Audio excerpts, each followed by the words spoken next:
The ledger books of medieval merchants. The weight of numbers.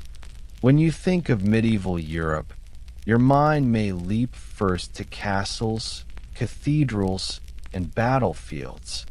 But behind the grandeur of kings and lords lay a quieter foundation. Merchants who counted, recorded, and balanced the flow of goods and money.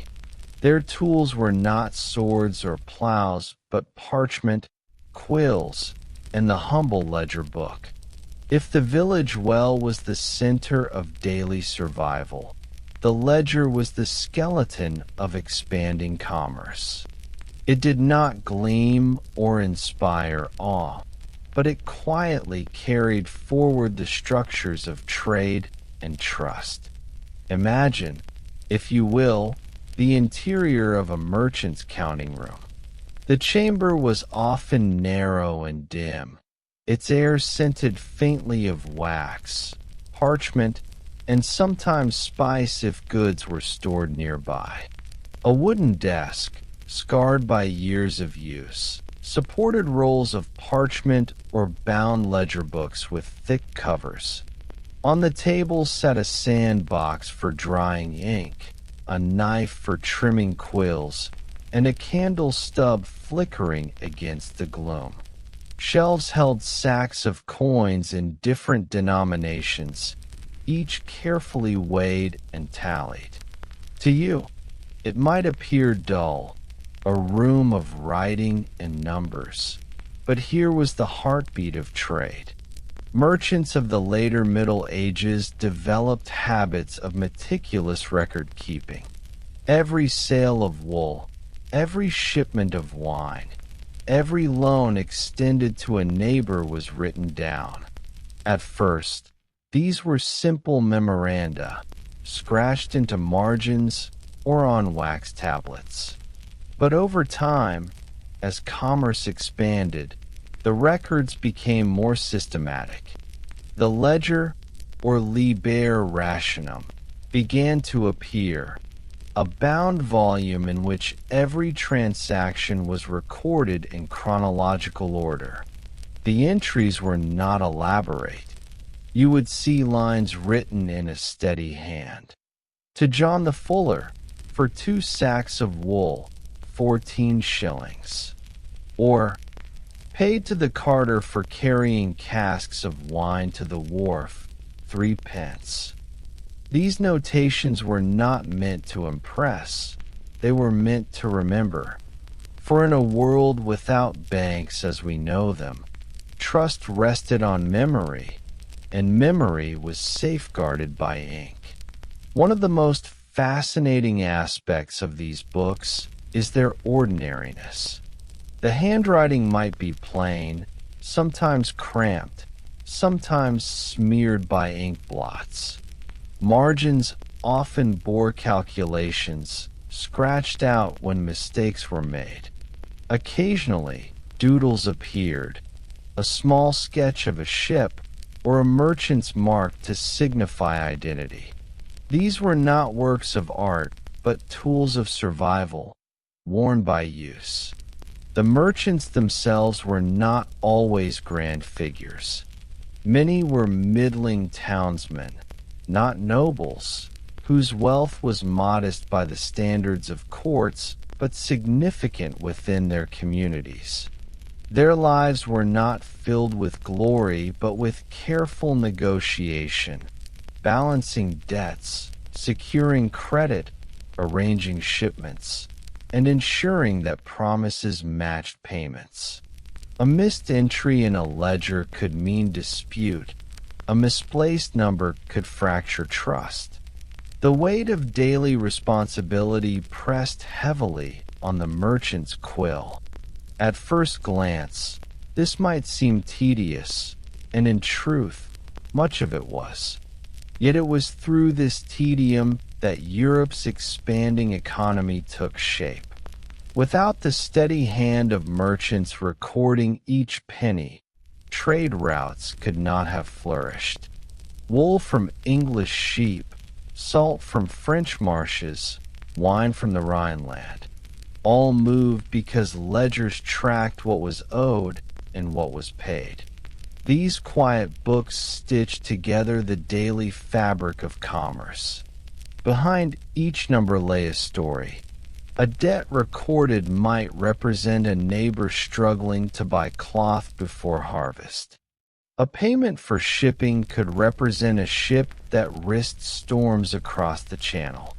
Even the simplest entry, paid 2 pence for bread and ale for the apprentices, reminds you of human needs woven into trade. The ledger, though dull, captures not only commerce but the small rhythms of life.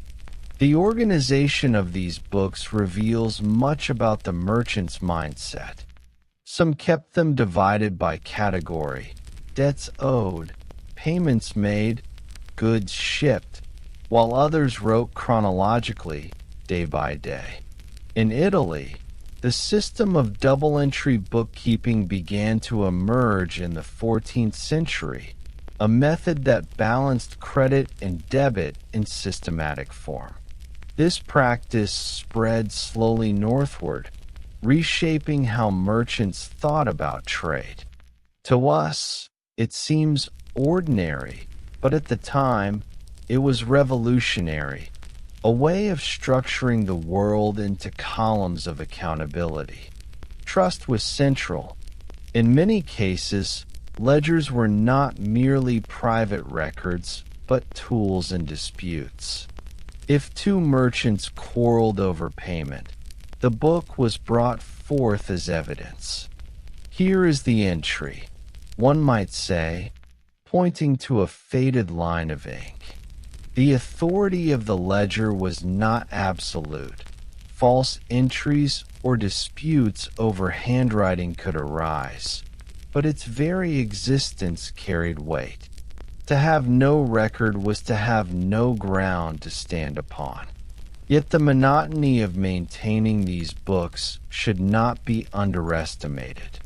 Imagine the merchant late at night, squinting in candlelight, his hand cramping as he listed yet another payment, his mind clouded by fatigue. Imagine the apprentice, barely literate, tasked with copying numbers into neat rows, terrified of error. This was not glorious work. It was repetitive, grinding, and often thankless. And yet, without it, the flow of commerce faltered. Over time, ledgers also became tools for memory beyond trade. Merchants sometimes wrote family notes in margins: the birth of a child, the death of a spouse, the date of a marriage. These personal details, tucked between entries on cloth or wine, remind you that the book was not only about money, but also about life. It was the closest thing some families had to a record of their own existence. When you pause to think of it, you realize how much of medieval society rested on such humble, ink-filled volumes. Without ledgers, debts would be forgotten, goods misplaced, promises broken. Town economies might stall, and trust between distant partners could wither. The ledger was dull, yes, but it was the dullness that sustained the web of trade. Still, this invites a question. While merchants bent over their books, carefully recording each coin and sack of wool, how did these private pages begin to shape the broader world of finance and commerce that would eventually transform Europe? From local notes to global networks. In the first section, you spent time in the dim counting room of a medieval merchant, listening to the scratch of quills across parchment and observing how ledger books captured every coin, every sack of wool, and every barrel of wine. What may have seemed mundane, the steady repetition of numbers and names, was, in fact, the quiet scaffolding that sustained entire communities. Now, in this section, we trace how these small, local records slowly grew into something larger. Instruments of trust and credit that linked towns, regions, and eventually distant markets. The emergence of credit and partnership. At the heart of medieval trade was trust. Villagers might barter face to face, exchanging grain for cloth, but merchants often dealt across distances. A buyer in Bruges might promise to pay for English wool once it arrived, and that promise had to be recorded. Ledgers became the tool for such delayed transactions. Instead of coins changing hands immediately, one merchant would note the debt, while the other recorded the credit. A line in ink stood in place of silver. Over time, this practice gave birth to complex webs of obligation. Merchants pooled resources into partnerships, sometimes lasting only for the length of a single voyage, sometimes extending for years. Each partner's contribution, whether in money, goods, or ships, was noted in the ledger. When profits came, they were divided according to the recorded shares. Without written records, suspicion would fester, but with ledgers, there was at least a semblance of transparency. These partnerships gave rise to what we might now call joint ventures. If a Florentine merchant wanted to send cloth to London, he might not undertake the risk alone. Instead, he gathered a group of investors, each committing resources. The ledger noted their shares, the voyage's costs, and, if fortune favored, the profits returned. In this way, risk was spread, and commerce could expand beyond what a single household might afford. The expansion of double-entry bookkeeping. Italy, particularly the city-states of Florence, Venice, and Genoa, became the laboratory of new financial habits.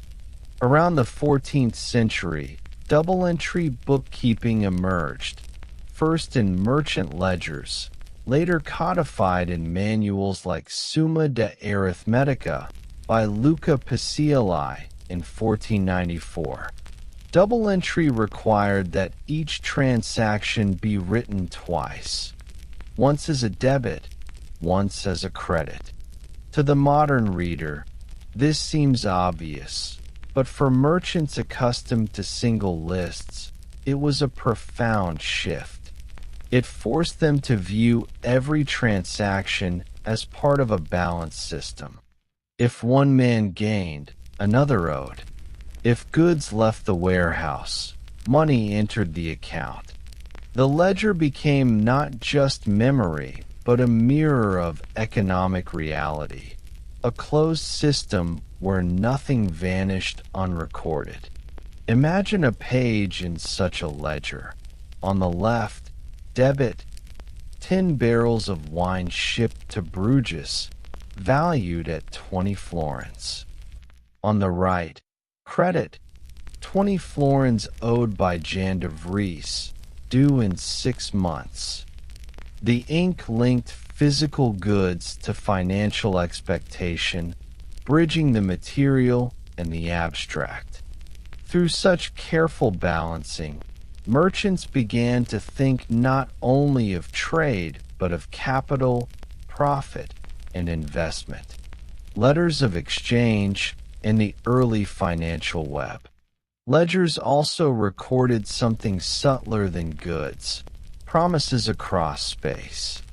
Merchants developed the practice of letters of exchange, where one could pay in one city and receive money in another. For example, a merchant in Genoa could give florins to a banker there, who provided a letter promising payment in Bruges. The recipient then traveled north, presented the letter, and received money from the banker's partner. Ledgers ensured that both ends of this chain balanced.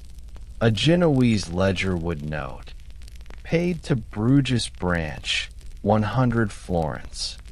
The Bruges ledger would mark, received from Genoa partner, 100 florins. These were fragile systems, reliant on honesty and reputation, but they worked often enough to knit together the early financial world. In time, such practices laid the foundation for banking houses like the Medici, the human side of the ledger. But beyond abstract systems, the ledgers captured personal strains. A merchant might record debts owed by his cousin, loans extended to his neighbor, or unpaid bills lingering for years. When the ledger showed too much in the debit column, the weight of obligation could press hard on a household.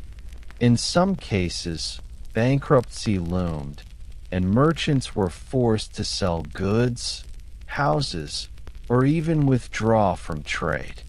The emotional tone of these books can sometimes be glimpsed in marginal notes. Unpaid for 2 years, one clerk scrawled beside a debt. Another added a frustrated remark, lost hope of recovery. Such comments remind you that behind the neat columns were human anxieties, disappointments, and sometimes betrayals. Yet there was also continuity. A ledger might pass from father to son, its inked lines stretching across generations. The handwriting might shift, but the debts and credits continued. In this way, ledgers became intergenerational memory, binding families not only to their neighbors, but to the unfolding story of trade itself. The geography of trade and its recording. Consider how far the ink traveled. A ledger in Lubeck might record the sale of herring caught in the Baltic, shipped to Flanders, and exchanged for cloth woven in English towns, which was then sold in Italian markets. Each step required notes. The cargo's value, the cost of the voyage, the payment of tolls, the hiring of carts, the wages of sailors. The ledger filled with details, each dull alone, but together mapping the flow of goods across Europe. The Hanseatic League, a network of northern trading towns, relied heavily on such record-keeping. Merchant guilds kept collective ledgers, noting disputes, tariffs, and shared expenses. These communal books were less personal than family ledgers, but just as vital. Without them, the League could not regulate trade or defend its privileges. The quiet rise of a new economy. Through these practices, something subtle was happening. The birth of capitalism, not in the dramatic sense of factories or stock markets, but in the quiet shift from goods alone to systems of credit, balance, and trust. Merchants began to think in terms of profit margins, of reinvestment, of growth. These were concepts born not in palaces, but in the cramped space of a counting room, with ink-stained fingers turning pages. Still, you must remember that none of this was smooth. Records show failures, disputes, and ruined merchants. A storm at sea might sink not only a ship, but also the trust of investors. A defaulted debt could ripple through a network, leaving multiple merchants unpaid. The ledger, while precise, could not protect against risk. It merely recorded the consequences. A broader question. And so, by the end of the 14th century, The ledger was no longer just a personal tool. It was part of a larger web that linked cities, families, and markets. The ink that once tracked a sack of wool now recorded promises stretching across continents. Yet this leaves a thought unresolved. If these quiet books laid the groundwork for modern banking and capitalism, how did they change the very nature of trust and community? Did the ink of the ledger strengthen bonds between people, or did it slowly replace human memory and faith with something colder, more abstract? The legacy of ink and numbers. In the first section of this story, you stepped into the small counting rooms of medieval merchants, with their flickering candles, ink-stained tables, and ledgers that carried the weight of survival. In the second section, you watched those same books evolve, turning from simple household records into tools that wove together vast networks of credit, trust, and long-distance partnerships. Now, in this final section, we will consider how these quiet, monotonous pages influenced entire societies, how they shaped institutions that endure even today, and how they altered the very nature of trust, memory, and human connection. The ledger as an institution. By the late Middle Ages, ledgers had moved beyond the desks of merchants and into the halls of institutions. Guilds, municipalities, and even monasteries began to rely on similar books. For towns, ledgers kept track of taxes, tolls, and fines. For guilds, they documented membership dues, shared expenses, and communal decisions. Monasteries, too, found them useful. They listed rents from farmland, donations from patrons, and obligations owed by tenants. Each entry might appear plain. Receive 2 florins from tenant for annual rent. Yet when multiplied by hundreds of entries, these records became a tool of governance. They allowed towns to plan for repairs to walls, guilds to fund celebrations, and monasteries to support the poor. In their dull precision, they quietly structured medieval society, the ledger and the courts. The legal system also leaned heavily on ledgers. When disputes arose over unpaid debts, the ledger could be brought into court. Its entries were examined, compared, and sometimes challenged. The very act of writing something down gave it authority. In many towns, a signed and witnessed entry was considered as binding as oral testimony. But this raised questions of honesty. Could a merchant falsify an entry? Could a clerk alter a number? Yes, and such accusations were common. To guard against this, merchants often invited witnesses to initial their books or required both parties to keep duplicate entries. This added layers of bureaucracy, but it also reinforced the central truth. Written memory was becoming more powerful than spoken word. The shift in trust. Trust, once rooted in personal relationships, increasingly leaned on ink and parchment. In earlier centuries, a man's word might have been enough to secure a loan or arrange a trade. By the 14th and 15th centuries, however, that word was often not enough without written proof. This shift carried deep consequences. On one hand, it allowed strangers to trade across vast distances. A merchant in Florence might never meet his partner in Bruges, Yet the ledger and accompanying letters made their transaction possible. On the other hand, it subtly eroded the reliance on personal honor. The book, not the bond of kinship or community, became the arbiter of trust. This was not an overnight transformation, but rather a slow reorientation of social fabric.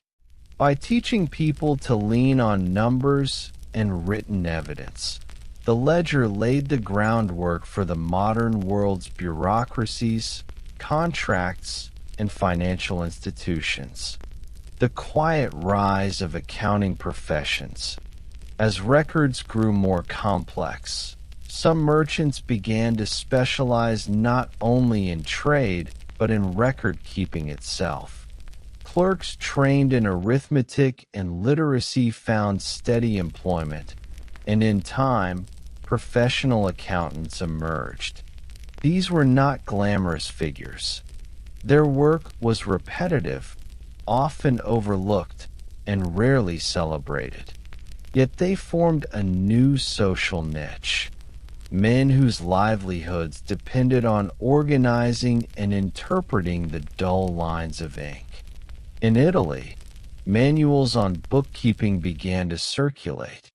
Luca Pacioli's Summa de Arithmetica, 1494, codified double-entry bookkeeping, turning what had been a practical habit into a formal discipline. His work did not invent the practice, but gave it legitimacy and spread it widely. The fact that such a manual existed demonstrates how far the ledger had traveled, from being a simple aid to memory to a subject worthy of scholarly attention. The ledger and memory.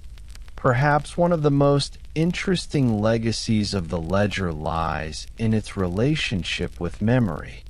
For centuries, human memory was central to social life. Debts, promises, and obligations were remembered by individuals or by the community.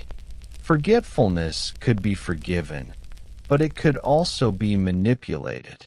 The ledger shifted this balance. Memory was now externalized, captured on parchment. It became fixed, immune to the vagaries of recollection. This gave power to those who wrote and kept the books. Illiterate merchants often relied on literate clerks, placing their trust in ink they could not themselves read. Authority quietly moved toward those who could wield pen and number. Yet this created its own fragility. If a ledger was destroyed by fire, soaked by flood, or lost in war, memory collapsed. Entire chains of obligation could vanish overnight. To guard against this, some merchants kept multiple books stored in different locations. Others carved crucial information into stone or wood. The fear of losing records was ever present, and it reminds you of how dependent societies had become on ink. The emotional texture of ledgers. Though the pages appear dry, they sometimes bear subtle traces of emotion.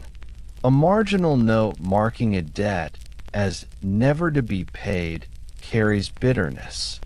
A careful flourish beside a large profit entry hints at pride.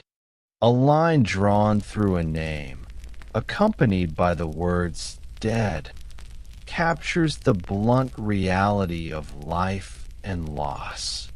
For families, the ledger could be both burden and comfort. A son inheriting his father's book might find not only debts and credits, but also the silent story of years of labor. The book told him what was owed to him, but it also whispered the limits of his family's fortune. To close a ledger and open a new one was both a practical necessity and a symbolic act of continuation. The ledger is precursor to modern systems. By the 15th century, ledgers were shaping institutions far larger than any single merchant's shop. Town governments relied on tax ledgers to plan budgets. Merchant guilds used collective books to organize fairs. Early banks used ledgers to manage deposits, loans, and payments across cities. In each case, the principle was the same. Numbers on a page structured reality. Goods moved, money flowed, and promises held because the ink said so. Over centuries, this habit hardened into the financial systems we now take for granted. Stock exchanges, banks, insurance, all can trace their ancestry to the quiet lines of medieval merchants' books. Reflection, the legacy of boring books. As you sit with this story, perhaps you feel the rhythm of the ledger, steady, repetitive, almost hypnotic. There is no drama here, no sudden climax. Only the daily patience of men and women who recorded, added, subtracted, and balanced. Yet it is precisely in this monotony that history shifted. The ledger did not topple empires or inspire revolutions. Instead, it reshaped how humans related to trust, memory, and obligation. It allowed trade to stretch across seas, families to pass wealth across generations, and institutions to manage resources across entire regions. Its legacy persists each time you open a bank statement, file taxes, or glance at a spreadsheet. And yet, one might ask, in moving trust from memory into ink, and then from ink into numbers on screens, what have we gained, and what have we lost?